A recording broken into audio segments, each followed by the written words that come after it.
What's up everybody, it's Grant bringing you guys a new video, and right at the start of this video, I know I said in my last video that you guys would be seeing me doing bow staff in the next video, but unfortunately some things came up, so that's not going to be the case.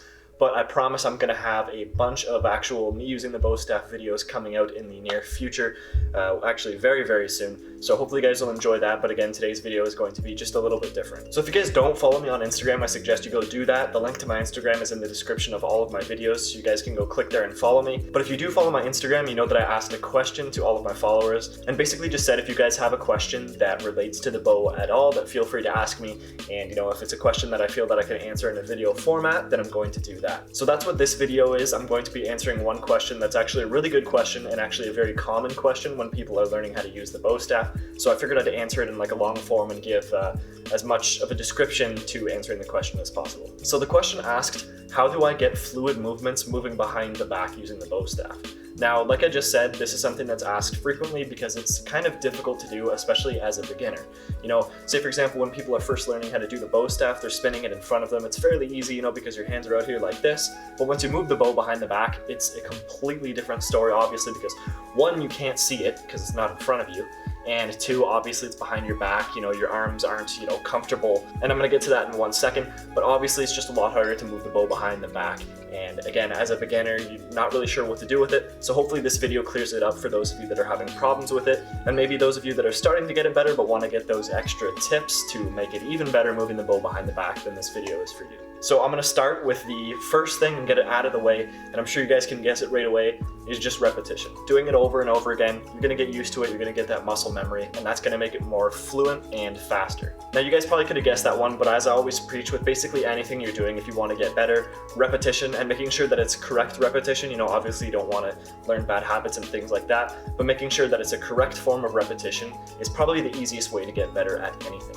Now, number two, this is also another thing that I preach a lot. When you're moving the bow, except when you're doing a strike, you want to make sure that you're loose. So say for example, if I have the bow in my hand, and obviously I'm just going to pretend for now, if I have the bow in my hand and I'm about to go to a punch or a forward strike, I'm going to be really loose up until that point that I hit the strike, and then you're going to tighten up right when you do it. So obviously if you're doing something like, a trick, or if you're moving the bow around, and if you're moving the bow behind your back, like we're talking about in this video, you want to make sure you're loose, right? If I go to do anything behind the back, it doesn't matter what it is, whether it's, a regular pass behind the back, an advanced version where I turn my wrist over an extra time, whatever it is, you want to make sure you're not super tight. So just think about it while you're doing it, okay, arms loose, and I'm just going to let it pass behind the back rather than tighten up. A lot of people, when they're learning new tricks or new movements, they tend to tense up because you're nervous, you don't want to mess up, whatever. But trust me, the time to mess up is when you're practicing it, so really don't be nervous about it. Obviously, everything takes practice, it does take time for things to get better, so just don't get all like frozen up when you're trying to pass it behind the back.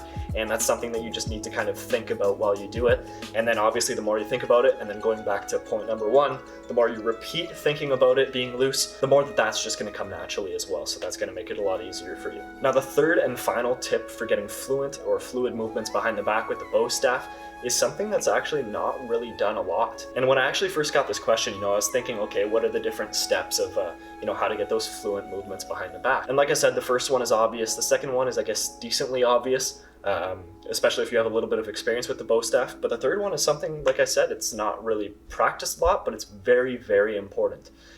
Personally for me, I've always been, I have long arms. I've been, decently flexible all my life, so I really haven't had a problem with it. But I notice one thing a lot of times, especially with people who tend to have shorter arms, putting the bow behind your back is a little bit difficult, right? If I've got long limbs and I've got long arms, it's a little bit easier for me to, reach behind my back because I can reach far. But if you have short arms and you have a hard time reaching behind the back, it's going to be harder for you. But this third and final thing also applies to people that even have long arms too. Some people just aren't very flexible even if they have long arms. It's hard for them to reach behind their back. But this is going to make it a lot easier for both of those categories of people.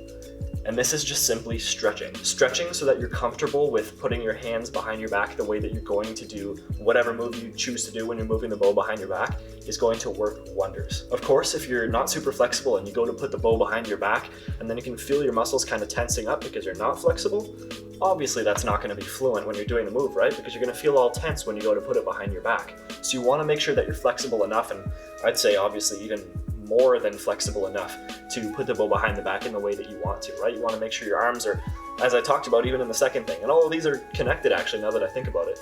In the second one, we talked about being loose.